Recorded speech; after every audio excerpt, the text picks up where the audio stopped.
وإذ استسقى موسى لقومه فقلنا اضرب بعصاك الحجر فانفجرت منه 12 عينا قد علم كل أناس مشربهم كلوا واشربوا من رزق الله ولا تعثوا في الأرض مفسدين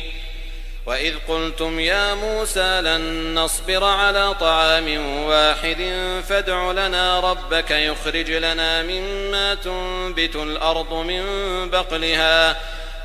بقلها وقثائها وفومها وعدسها وبصلها قال أتستبدلون الذي هو أدنى بالذي هو خير اهبطوا مصرا فإن لكم ما سألتم وضربت عليهم الذلة والمسكنة وباءوا بغضب من الله ذلك بأنهم كانوا يكفرون بآيات الله ويقتلون النبيين بغير الحق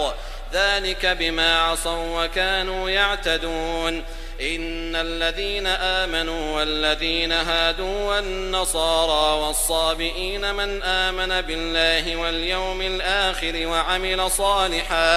وعمل صالحا فلهم أجرهم عند ربهم ولا خوف عليهم ولا هم يحزنون